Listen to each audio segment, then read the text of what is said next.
Hello guys, இன்னும் ஒரு பெண் சுஜாதா அவர்கள் எழுதிய கதை. ஸோ இது வந்து நான் ஆல்ரெடி போன சண்டே சொல்ல ஸ்டார்ட் பண்ணேன். ஸோ அதோட கண்டினியூஷன் தான் இந்த வீடியோவில் வந்து நீங்கள் பார்க்க போகிறீங்க. ஸோ பார்ட் 1 பார்க்காதவங்க கமெண்ட் செக்ஷன் நான் லிங்க் அட்டாச் பண்ணுறேன், அதை பாருங்கள். இதை பார்த்துட்டு இதை கேளுங்க, அப்போ உங்களுக்கு இன்னும் நல்லா புரியும். ஓகே கைஸ், கதையை கண்டினியூ பண்ணுவோமா? ஸோ ஜெகன் வந்து காரில் நியூஸ் பேப்பர் படிச்சுட்டே போகிறாரு, ஓகேங்களா? அப்புறம் வந்து திடீர்னு ஒரு யோசனை வருது. யோசனையில் ஒரு தாட் வருது. என்னென்னா, இந்த விஷயத்த நான் சொல்ல போவதே கிடையாது அவகிட்ட. ஏன்னா வந்து நான் இப்போ தாத்தா ஆகிட்டேன். ஸோ இப்போது எப்படி நான் சொன்னால் கரெக்டாக இருக்கும் அப்படின்னு யோசிக்கிறாரு. அவர் சொல்கிறாரு, இதுமாதிரி 45 வயசில் வந்து நான் தாத்தா ஆகியிருக்கேன். எனக்கு வந்து 25 வயசில் கல்யாணம் ஆச்சு. கையோடு பார்த்தீங்கன்னா முதல் குழந்தை, பெண் குழந்தை வந்து பிறந்தது. அவளுக்கு 18 இயர்ஸில் வந்து மேரேஜ் ஆச்சு. அவள் இப்போது கர்ப்பமாக இருக்கா, ஓகேங்களா? ஸோ இந்த சமயத்தில் நான் எப்படி அந்த விஷயத்த நான் வந்து என் பொண்டாட்டிக்கிட்ட சொல்கிறது அப்படின்னு அவரே கேட்டுக்கிறாரு. அதே மாதிரி இன்னொரு விஷயமும் அவர் வந்து சொல்வார். என்னென்னா, நான் என் பொண்ணோட கல்யாணத்தில் தான் லேக்காவை சந்தித்தேன் அப்படின்வாரு. ஸோ லேக்கா யாருன்னு நீங்கள் போக போக தெரிஞ்சுப்பீங்க. என்னென்னா, அப்போ வந்து லேக்கா வந்து இவர் ஜெகன்கிட்ட வந்து கேட்பாங்க, சரி இந்த மாதிரி உங்கள் ஆஃபீஸில் எனக்கு ஏதாச்சும் வேலை இருந்தால் சொல்லுங்கள் அப்படின்னு சொல்லுவாங்க. சரிம்மா, நீ என்ன வேலை செய்வேன் அப்படின்னா, என்ன வேலை செய்வேன், இந்த மாதிரி short hand, typing, office procedure, அந்த மாதிரி நான் எந்த வேணாலும் செய்வேன் சார் அப்படின்னு சொல்கிறாங்க. ஆனால் இவர் என்ன சொல்கிறாருன்னா, எனக்கு ஆல்ரெடி செக்ரட்டரி வந்து இருக்காங்க. உடனே இவங்க யாரும் லேக்கா சொல்லுவாங்க, அவங்க ரிட்டையர் ஆக போது நான் கேள்விப்பட்டேன் சார், அதனால தான் நான் வந்து சொன்னேன். சரி ஓகேவா, நாளைக்கு நீ வந்து டாக்குமெண்ட்ஸ்லாம் எடுத்துகிட்டு ஆஃபீஸ்க்கு வந்துடு அப்படின்னு சொல்லுவார். ஸோ இப்போ லேக்கா வந்து அவரோட கம்பெனியில் வேலைக்கு வந்து சேர்ந்துடுறாங்க. போக போக என்ன ஆகுதுன்னா, லேக்காவை பார்த்தா இவருக்கு அப்படியே ஒரு பரபரப்பாக இருக்குது. இதயம் வந்து அப்படியே துள்ளுது அவங்கள பார்த்தாலே இவர் ரொம்ப இளமையாக ஃபீல் பண்ணுறாரு. ஸோ ஒரு க்ரஷ் ஏற்படுது அவங்க மேலே. அவரே சொல்கிறாரு, ஸோ இந்த ஃபீலிங்ஸ்லாம் பார்த்தா லவ்வுன்னு தானே தோணுது, ஆனால் கிழவனுக்கு காதல் வந்துச்சா இந்த வயசில் அப்படின்னு வந்து எல்லோரும் கிண்டல் பண்ணுவாங்களே, அதையும் வந்து அவர் யோசிக்கிறாரு. ஆனால் லேக்காவுடைய டெய்லி ரொட்டீன் ஒர்க்ஸை பார்த்து இவர் வந்து ரொம்ப இம்ப்ரெஸ் ஆகிறார். என்னென்னா, லேக்கா என்ன பண்ணுவாங்கன்னா, காலையில் ஆஃபீஸ்க்கு வந்த உடனே எல்லா பென்சிலையும் வந்து கூராக்குவாங்களாம், எல்லா பேனாலையும் வந்து அந்த மையை வந்து நிரப்புவாங்களாம், ஃப்ளவர் வாஷ்லையும் புது புது ஃப்ளவர் வந்து இது பண்ணுவாங்களாம் டெய்லி. ஸோ ஜெயனுக்கு இன்றைக்கான ஒர்க் என்னென்னு பார்த்தீங்கன்னா, ஒரு பேப்பரில் அழகாக நீட்டாக வந்து எழுதி வைப்பாங்களாம். ஸோ எது இவருக்கு பிடிக்கும், எது இவருக்கு பிடிக்காதெல்லாம் பார்த்து செய்கிறாங்க. நான் எப்போ மாத்திரை சாப்பிட வேணும், நான் எத்தனை சிகரெட் பிடிக்கணும், எல்லாத்தையுமே அவங்க தான் வந்து டிசைட் பண்ணுறாங்க. அதே மாதிரி நான் எந்த கூட்டத்தில் எப்படி பேசணும், அது மாதிரி எல்லாத்தையுமே வந்து ஷெட்யூல் பண்ணி எனக்கு வந்து அவங்க தான் வந்து எல்லாமே பண்ணிகிட்ருக்காங்க அப்படின்னு சொல்கிறாரு. ஸோ இவ்வளோ பண்ணுறவங்கள பார்க்கும்போது அவருக்கு இன்னும் வந்து ஆசை அதிகமாக தான் ஆகுது. ஸோ அப்படியே டேஸ் போயிட்டே இருக்குது. இவர் வந்து ஒரு நாளைக்கு வந்து அவங்ககிட்ட பேசுகிறாரு. இந்த மாதிரி கேட்குறாரு, லேக் என்னைக்காவது ஒரு நாள் வந்து நீ கல்யாணம் பண்ணிட்டு போயிடுவல்ல, பாருங்கள் லேக்காவை அப்படியே ஷார்ட் ஃபார்மாக லேக் அப்படின்னு கூப்பிட்றாரு. என்னைக்காவது நீ ஒரு நாள் கல்யாணம் பண்ணிட்டு போயிடுவல்ல அப்படின்னு கேட்குறாரு. அதுக்கு லேக்கா சொன்னாங்க, ஆமாம் சார், இது எல்லாருக்கும் நடக்குது தானே அப்படின்னு நீ யாராச்சும் காதலிச்சு அந்த மாதிரி யாராச்சும் நீ பார்த்து வச்சுருக்கியா அந்த மாதிரி? அப்படிலாம் ஒன்றும் இல்லை சார், அதுக்கெலாம் வந்து சில மந்த்ஸ் வந்து பத்தாது அப்படின்னு சொல்கிறாங்க. ஏன் அப்படி சொல்கிறேன், ஏன்னா என் அக்காவோட ஹஸ்பண்ட் வந்து அவன் 3 இயர்ஸ் கழிச்சு தான் உண்மையான முகம் என்ன தெரியவே வந்துச்சு. ஸோ அதனால் குறிப்பிட்ட டேஸில் இவங்க இப்படி தான் அப்படின்னு நம்ம வந்து டிசைட் பண்ண முடியாது அப்படின்னு சொல்கிறாங்க. ஸோ லேக்கா என்ன சொல்கிறாங்கன்னா, கல்யாணன்றது அப்படின்னு பார்த்தீங்கன்னா ஒரு அண்டர்ஸ்டாண்டிங் தான். ஸோ ஒருத்தர் புரிஞ்சுக்கிட்டவங்க யாரை வேணாலும் கல்யாணம் பண்ணிக்கலாம் அப்படின்னு அவங்க சொல்கிறாங்க. ஆனால் என்ன, புரிஞ்சுக்கிறதுக்கு தான் டைம் ஆகும் அப்படின்னு அவங்க சொல்கிறாங்க. ஸோ இதுக்கப்புறம் என்ன ஆகுதுன்னு பார்த்தீங்கன்னா, ஜெகனுக்கும் லேக்காக்கும் நெருக்கம் வந்து அதிகமாகிட்டே வருது. விச் மீன்ஸ் நிறைய பேசிக்கிறாங்க, ஒரு யூஸ்வலாக அவங்க நடந்துக்கிற மாதிரி நடந்துக்கிறாங்க.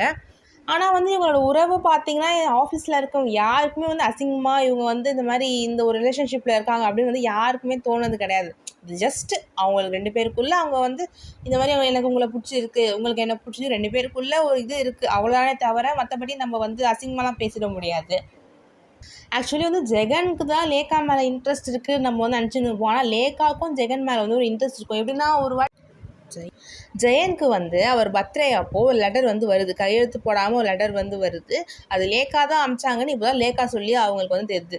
இந்த மாதிரி உங்களுக்கு ஒரு லெட்டர் வந்திருக்குமே கையெழுத்து போடாமல் உங்கள் பர்த்டே அப்போ நான் தான் அமிச்சேன், நீ அமிச்ச அப்படின்னு வந்து கேட்குறாங்க.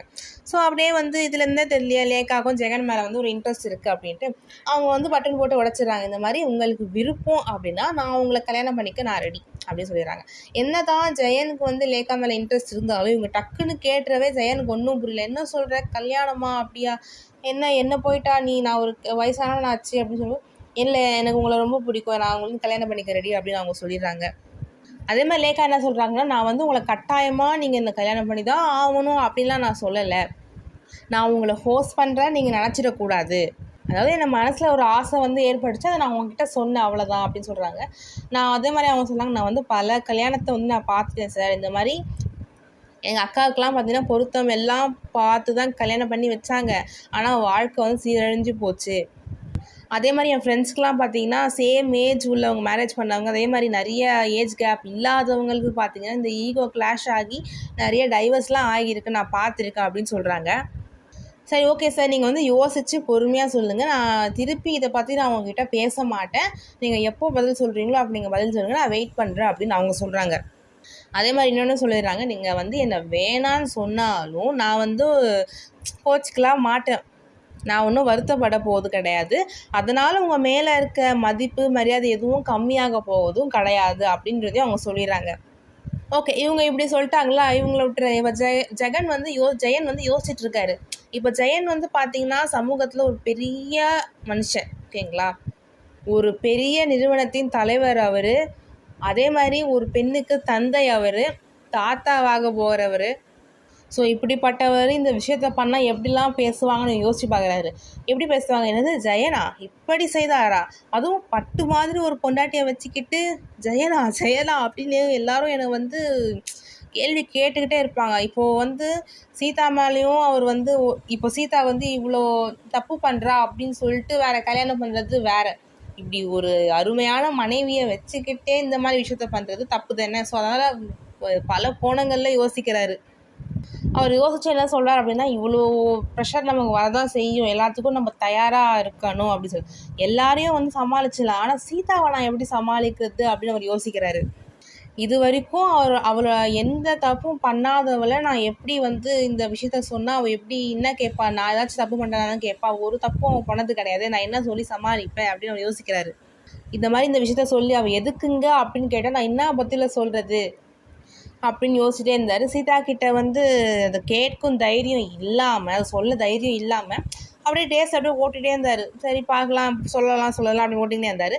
அப்போது அந்த சில டேஸ்லாம் என்ன ஆச்சு அப்படின்னா, லேக்காவை வந்து பார்க்க இன்பம் வந்து இன்னும் அதிகமாக தான் ஆகுது. ஸோ லேக்கா மேலே இன்னும் விருப்பம் வந்து அதிகமாகிட்டு தான் இருக்குது. ஸோ அப்போ வந்து இவர் வந்து முடிவு பண்ணிடுறார், ஜெயன் வந்து முடிவு பண்ணி, இன்றைக்கி நான் வந்து சீதா கிட்டே கேட்டே ஆகணும், நான் இன்னொரு கல்யாணம் பண்ணிக்கிட்டா அப்படின்னு கேட்டே ஆகணும் அப்படின்ற முடிவில் வந்து போகிறாரு. அப்போ கரெக்டாக ஃபோன் வந்து இந்த மாதிரி பொண்ணுக்கு வந்து பாப்பா வந்து பிறந்தாச்சு அப்படின்னு சொல்லிட்டு உடனே அவர் மைண்ட் என்ன போகுது, பாப்பா பிறந்ததுன்னா இப்போ தாட்டாவாயிட்டேன், கிழவன் ஆகிட்டேன் அப்படின்னு தோண ஆரம்பிச்சிச்சு. ஸோ எல்லா தைரியத்தையும் வந்து இந்த நியூஸ் வந்து அப்படியே அடிச்சுன்னு போயிடுச்சு. ஓகே கைஸ், இதுக்கப்புறம் இந்த கதை என்ன ஆக போகுது அப்படின்னு நம்ம பார்க்கலாம் நெக்ஸ்ட் வீடியோவில். இந்த கண்டினியூஷனை நான் பார்ட் 3ல் வந்து நான் சொல்கிறேன். ஸோ ஜெயன் வந்து சீதா கிட்ட எப்படி சொல்ல போகிறாரு, சொன்ன உடனே சீதாவோட ரியாக்ஷன் எப்படி இருக்க போகுது அப்படின்றத பொறுத்திருந்து பார்ப்போம்.